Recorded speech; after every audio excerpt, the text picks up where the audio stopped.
A Plaguelands Media production. Hey everyone, this is Hugh from Plaguelands Media bringing you another graphic novel review today. So, cheers to that.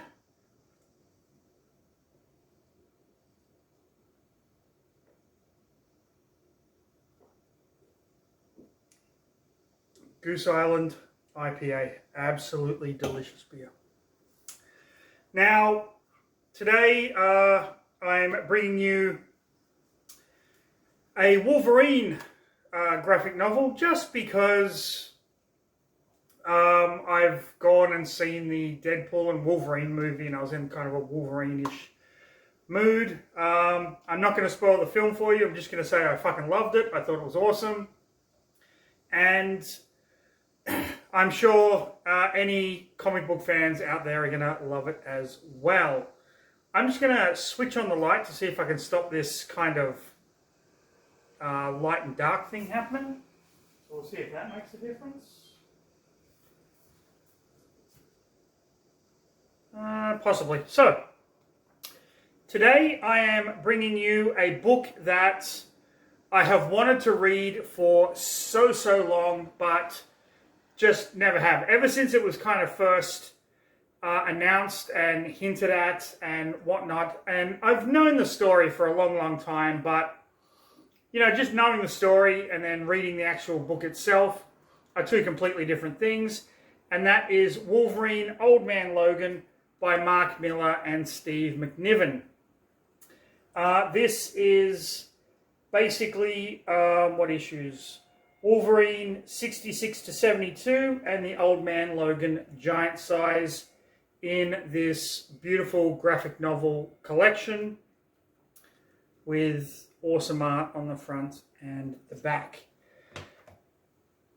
Now, straight away, I'm just going to say I had a fucking blast with this story.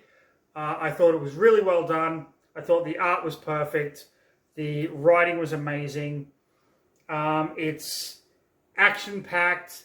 There are kind of throwback clues to fan kind of things in there. If you've been following Marvel Comics, even Marvel cartoons for a long time, some of the stuff here is going to kind of jump out at you. There's some really kind of poignant moments in there, especially with like why Logan is the way he is, and some stuff with the character of Hawkeye.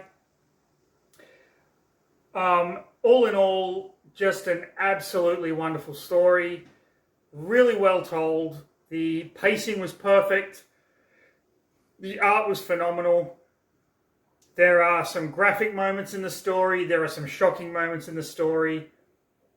It's just a really wonderful tale. And if you haven't read it, I highly recommend that you go out and do.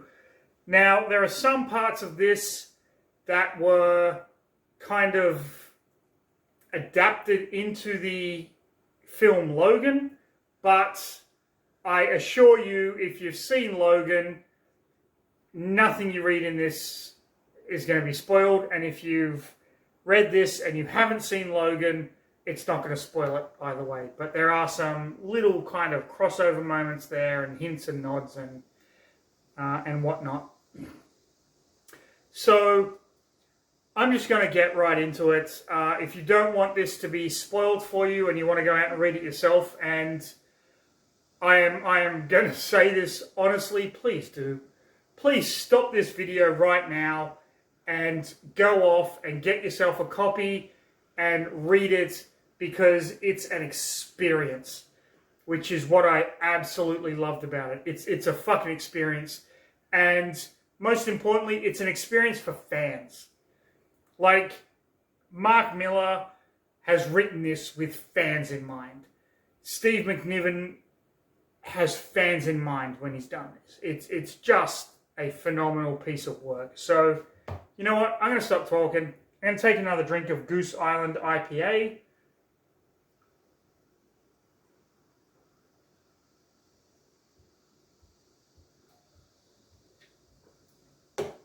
and get right into the next episode of Read a fucking book. Read a fucking book. Read a fucking book. People. Okay, so let's just look at the cover for a moment. We have Logan with the claws. We have Hawkeye. We have the Hulk gang. And then we have these three characters here, which are Logan's family. But what I love so much about this cover, it doesn't give away the story. It is just a perfect kind of montage, collage, whatever you want to call it, of characters that we are going to meet in this story. Okay. So we have the opening with a cover art variant, which I thought was pretty cool, of Wolverine kind of walking through the woods. The narration from him just kind of describing, or the narration is kind of describing what is going on. And then we cut to this desolate kind of homestead where Logan is on horseback. And we see him kind of remembering his younger days. He's at the train tracks. There's a freight train coming. And he's confronted with his son. And his son basically tells him that there's a problem with some of the machinery. So we know that Logan has this farm now. And the kid doesn't know what to do. And Logan's wife is like, the rent is due. And we're kind of in a little bit of trouble. So they owe rent to the Hulk gang. And if they don't pay it, bad stuff is going to happen. And Logan is kind of trying to work out exactly what they are going to do. And he's like, we'll get it sorted. He sees his son loading a shotgun. And Logan's like, don't be doing that. We don't need a gun. We don't want to make things worse. And his kid is like, well, you know, what the fuck, dude? And Logan admonishes him for swearing. And then we see the Hulk gang has arrived to collect the rent, which he doesn't have. And they come in like the Fantastic Four, Fantastica things. And these are, I believe, Bruce Banner's grandchildren. And they come to talk to Logan. And Logan is trying to kind of de-escalate things, but they're not having any of it. And then we see Logan pop his claws and gut one of the Hulks, but it is all in his mind. And the Hulk is like, you don't have the rent. Are you ready to take your beating? And Logan says, yes, he is.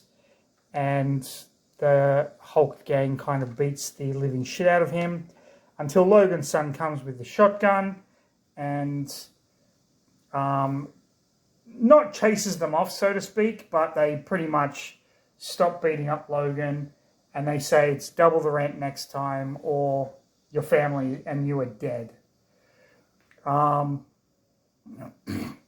Logan wakes up and we see Hawkeye sitting next to him. Hawkeye at this point is blind and Hawkeye has a job for him. Basically wants him to navigate Hawkeye to get to New Babylon.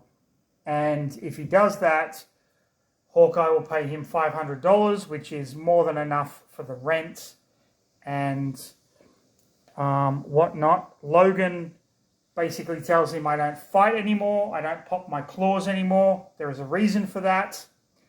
And Hawkeye's like, you just have to be the navigator. I don't care.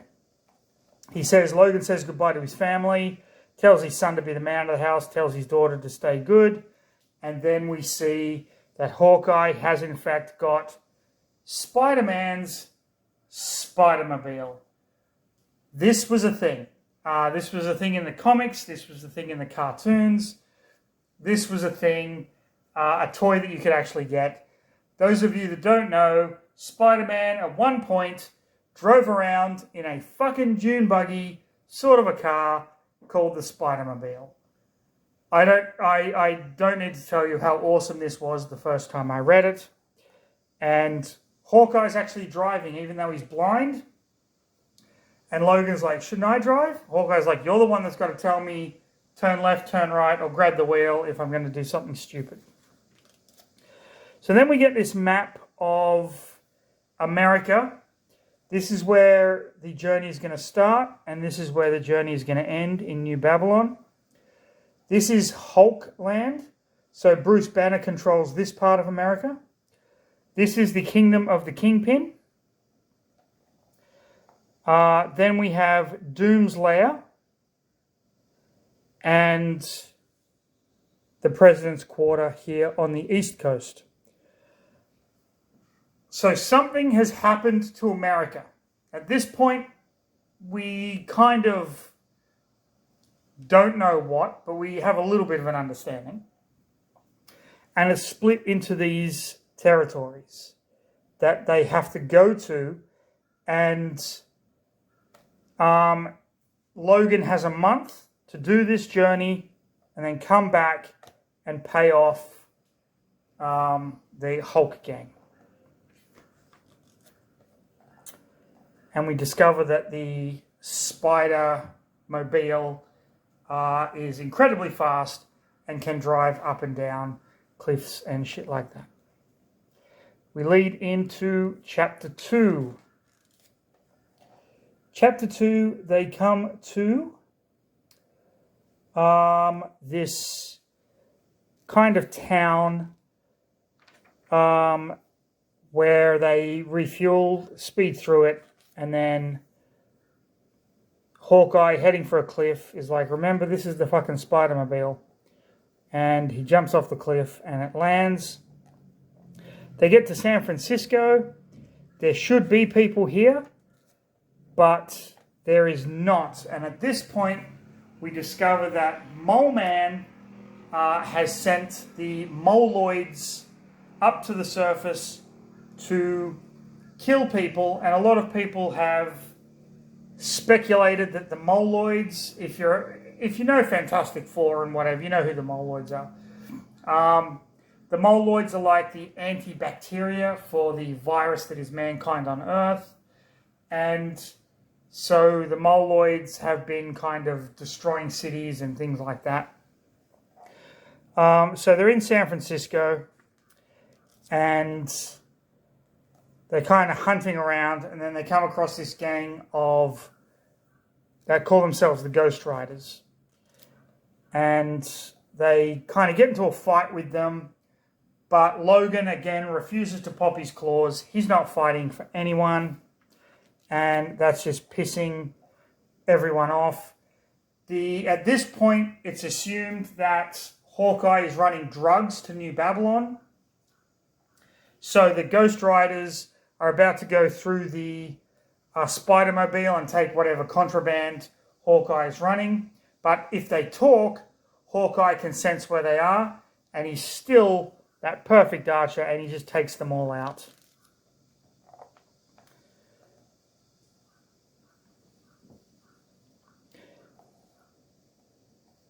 Logan kind of doesn't want any part of the violence. They come to Hammer Falls, Nevada, and this is kind of one of the biggest tourist attractions, mainly because this is where Thor's hammer, Mjolnir, has dropped. Now, Hammer Falls is also the home of Tonya, who is Hawkeye's ex-wife. And as they're driving through the town, he is greeted by Ultron 8, who is more or less a pacified good version of Ultron.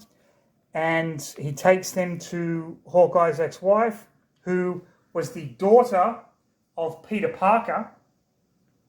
And she lets him know that his daughter led an attack on the Kingpin with a couple of other superheroes. She took a super team and went to fight the Kingpin, and they got captured, and the Kingpin is going to execute her. And can Hawkeye please go and save her? And here we see Hawkeye's daughter with the Spider-Man outfit, because she is the granddaughter of Peter Parker. Hawkeye with a katana. Come on. How fucking good is this? So Hawkeye and Tanya have a back and forth. Tanya is like, you've never been her father. Ultron 8's the only father she's ever known. You can't just back out on this. And Hawkeye's like, I'm not. Convinces Logan, listen, can we just go and do this? And then we'll be back on the road. And Logan's like, okay, but I'm not popping the claws. I will navigate you there, and that is it.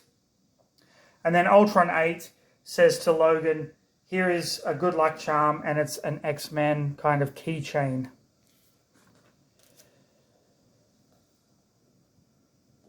Logan has a kind of a flashback moment looking at the keychain.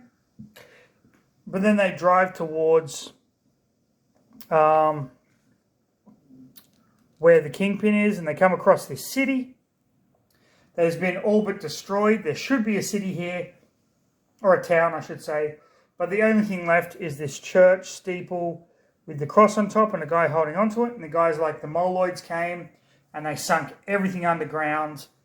And I climbed to the highest spot I could find.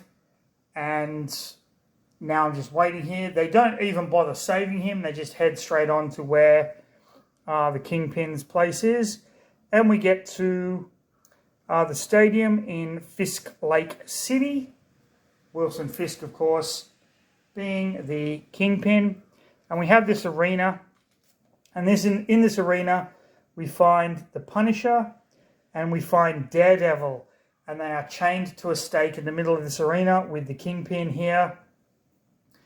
I know Wilson Fisk is a white character. This Kingpin is black. The Kingpin in the Daredevil movie was black. You know, it doesn't really matter. The title of Kingpin is the title of Kingpin. Who fucking cares? They want to know where Spider-Man's granddaughter is. And the Kingpin is like, I've got something special planned for you. And then these dinosaurs come out of fucking nowhere. And they just rip Punisher and Daredevil to fucking pieces. Just rip them apart. Much to the crowd's kind of happiness. And Kingpin is happy, kind of cheering. He's got something special planned. Logan is spying on where they have Hawkeye's daughter. It's heavily guarded. Hawkeye has a plan to get in.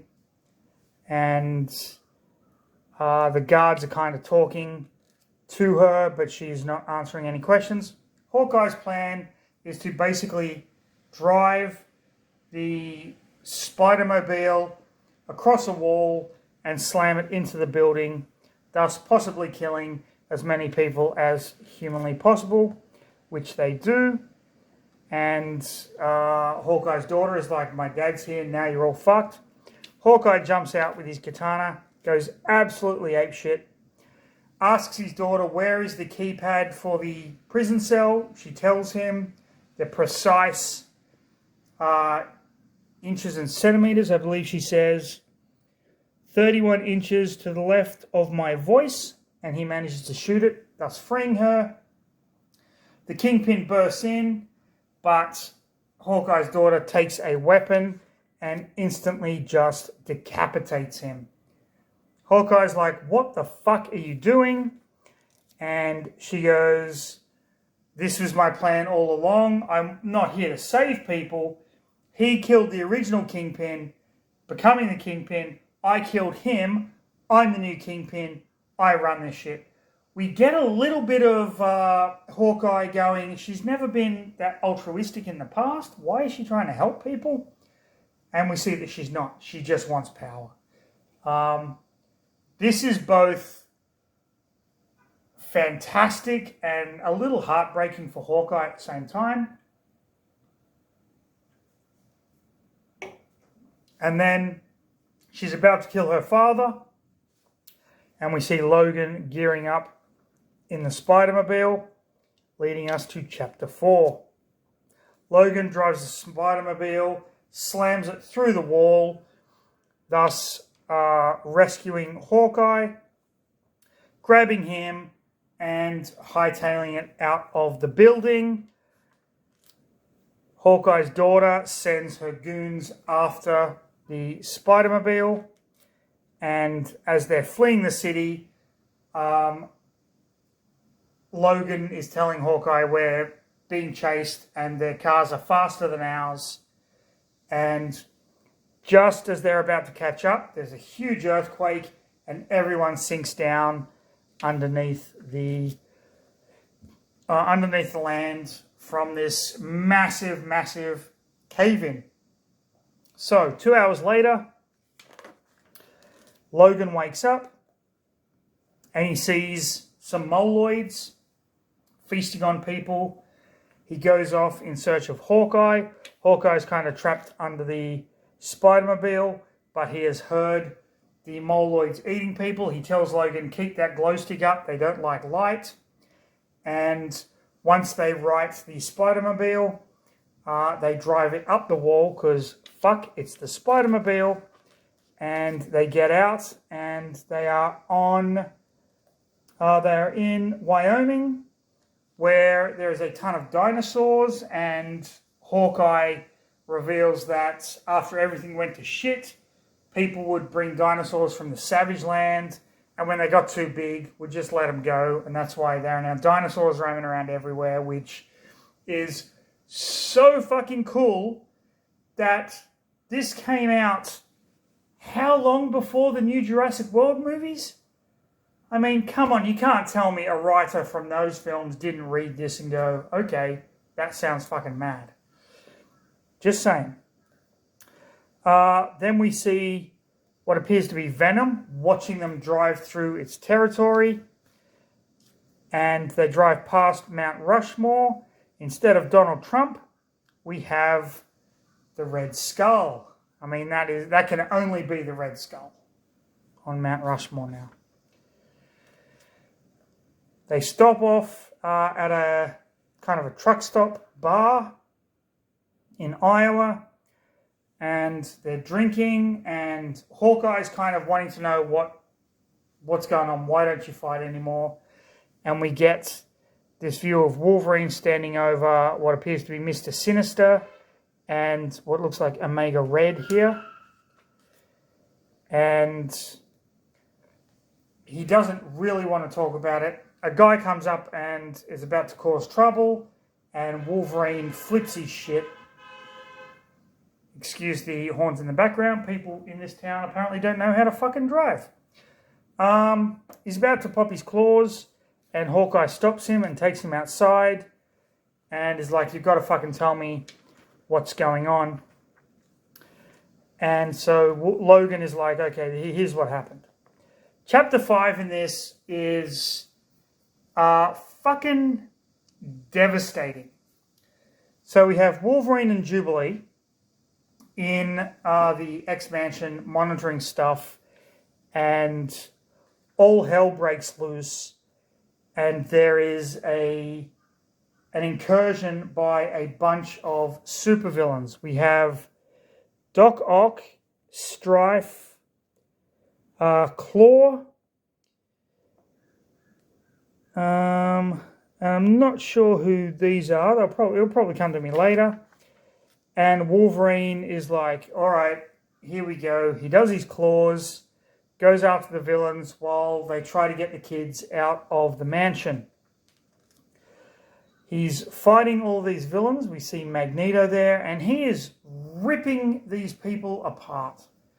Like, just absolutely decimating these villains, the Goblin, Blob, Sabretooth. Like, it is an absolute massacre. This is Wolverine at his Berserker Rage finest. And his final opponent is Bullseye. And he says the battle with Bullseye went on for about 90 minutes until Bullseye was like, Logan, please stop. Why are you doing this? You were supposed to be our friend. And he realizes that it wasn't Bullseye at all. It was Jubilee. And that's when we discover that Mysterio had been manipulating Wolverine all this time. He wasn't fighting supervillains. He was fighting the X-Men. And he was killing them in this Berserker Rage. He absolutely slaughtered his teammates. Now, this is part of the reason why America is the way it is, because the supervillains banded together. And they realized if we all group together, we can defeat all the superheroes. We've been doing it kind of piecemeal at the moment, but if we all just unite together under one leader, Red Skull, he was on Mount Rushmore, of course, then that's what's going to happen.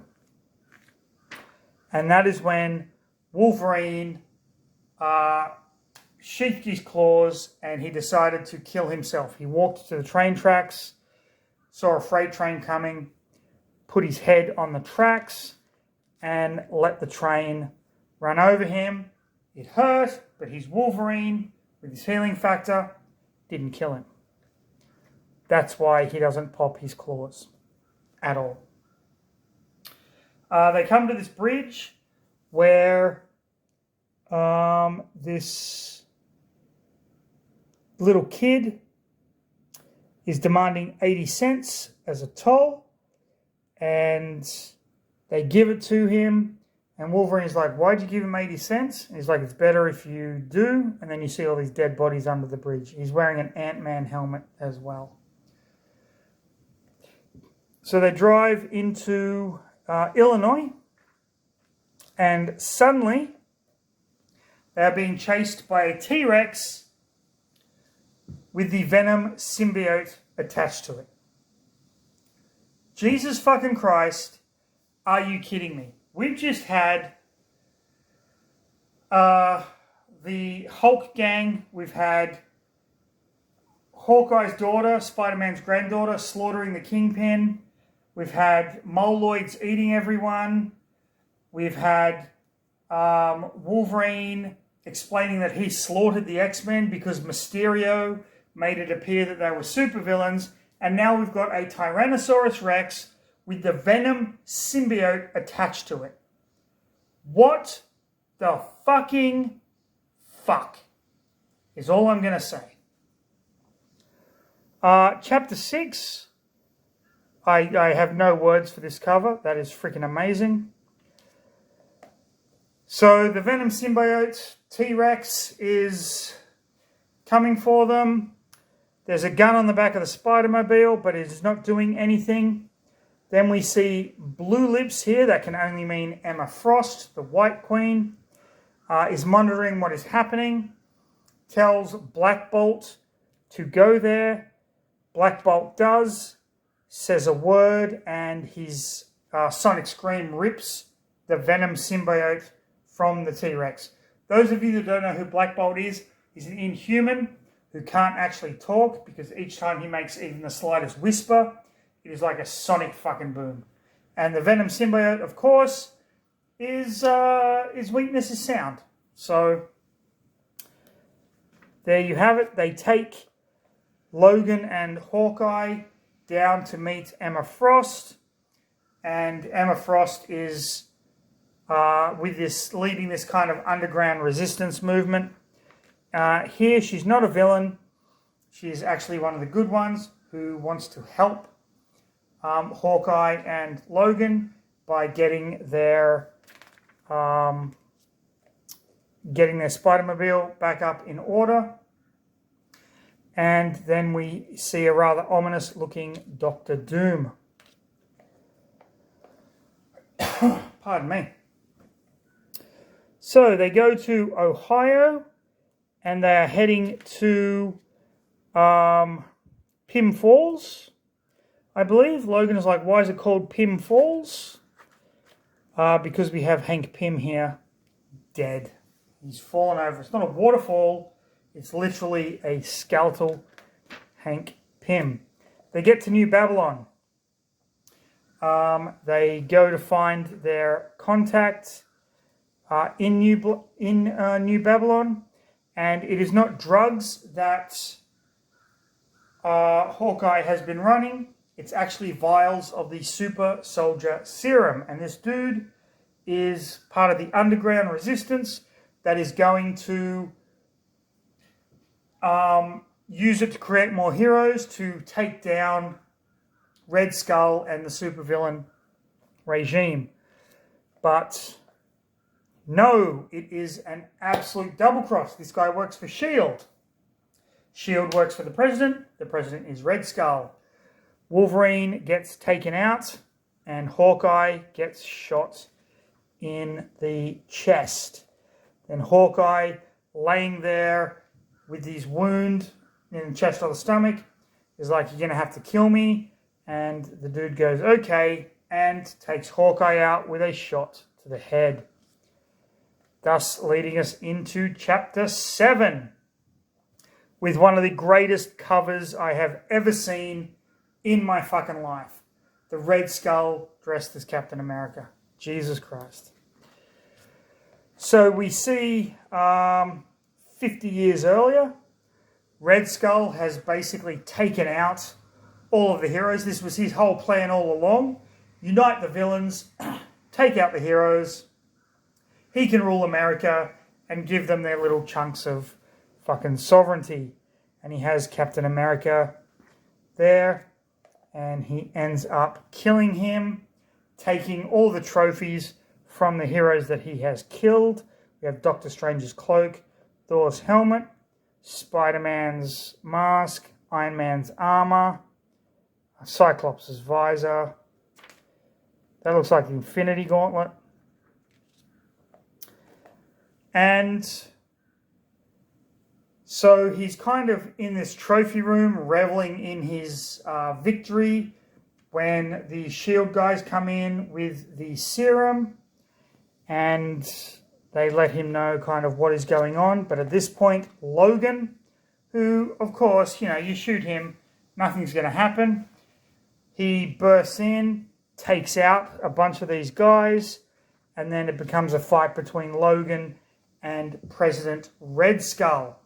Red Skull, of course, getting the upper hand because Logan refuses to pop his claws, and thus he is at a disadvantage. That is when Logan grabs Cap's shield and starts beating the shit out of Red Skull, getting the upper hand and ultimately taking him out. He decides, okay, there's only one thing to do. I've got to burn this place to the fucking ground. He puts on Iron Man's armor. I shit you not, it is right there. And takes out everything. He takes the money that the S.H.I.E.L.D. agents were going to pay Hawkeye before the double cross, and ends up using the armor to fly back across America to get home and use that money to pay off the Hulk gang. The Iron Man armor runs out of fuel, but he does manage to get back in time, where he's confronted with one of his neighbors, and his neighbors tell him, the Hulk gang got bored. I'm sorry, but your family is dead. And he basically apologizes, and Logan is like, okay. He pops his claws, and this is it. It's time for fucking revenge. Final chapter.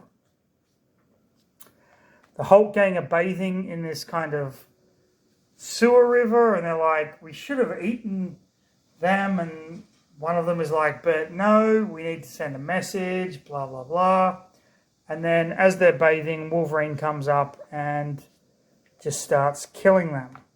At Stark's bar, the remainder of the Hulk gang are kind of drinking and laughing and having fun. And Wolverine cuts the lights. I'm calling him Wolverine now because he's back to his fucking Wolverine. Cuts the lights and just starts taking them out one by one. The Hulk gang are at this kind of mansion, and it's kind of they've kind of taken this place over, but it's a lot like a sex orgy kind of thing. And you realize the Hulk gang is a lot larger than everyone kind of initially thought. And then Wolverine comes in. He's got one of them with a bomb strapped around him, blows up this trailer park where all these trailer trash people are, just starts taking out the Hulk gang, one by one, until he gets to this cave where he meets Bruce Banner. Bruce Banner confronts Logan and starts beating the shit out of him. And Logan kind of tries to fight back as Banner's kind of taunting him with the death of his family and whatnot. And then Logan gets the upper hand and just stabs Banner through the chest. But that only makes him mad. And when he gets mad, he turns into the Hulk, of course.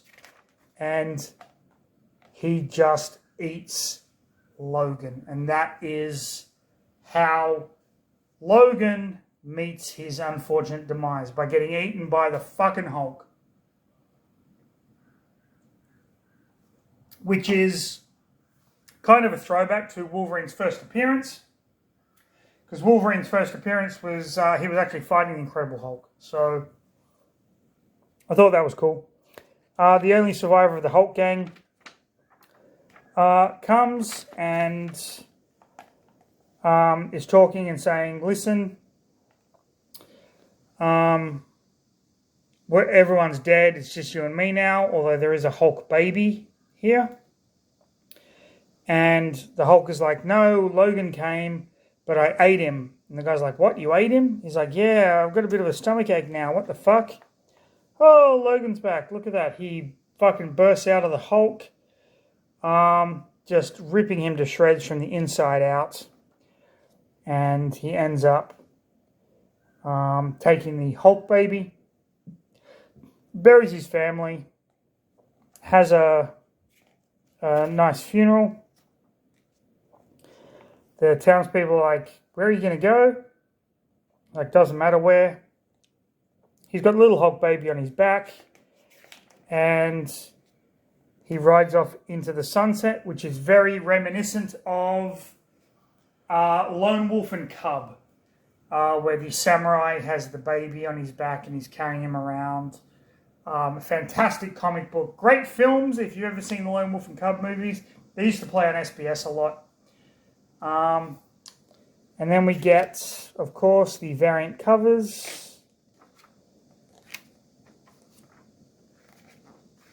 And some art pieces.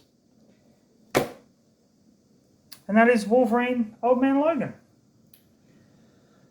I cannot speak highly enough of this. This is one of my absolute favourite Wolverine stories of all time. Even though I am new to this, I only just read it like 2 days ago. It's been around for a long time. Everyone knows Wolverine, Old Man Logan.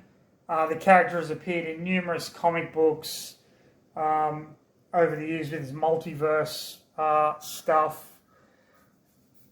This story is very famous. The art's very famous. The images are very famous.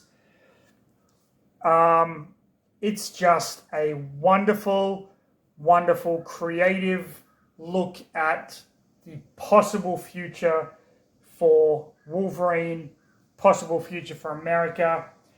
The The idea that Mysterio manipulated him into killing the X-Men was really cool. I love Mysterio as a character. It was a bit odd when Kevin Smith used Mysterio in, I think it was it wasn't Born Again. Whatever the Kevin Smith Daredevil run was really, really cool, and Mysterio was the main villain. And spoiler alert, Mysterio kills himself at the end, and then a couple months later someone used Mysterio in another comic, so kind of put all that to one side. But this is just a really, really cool Wolverine story. Great use of the supervillains.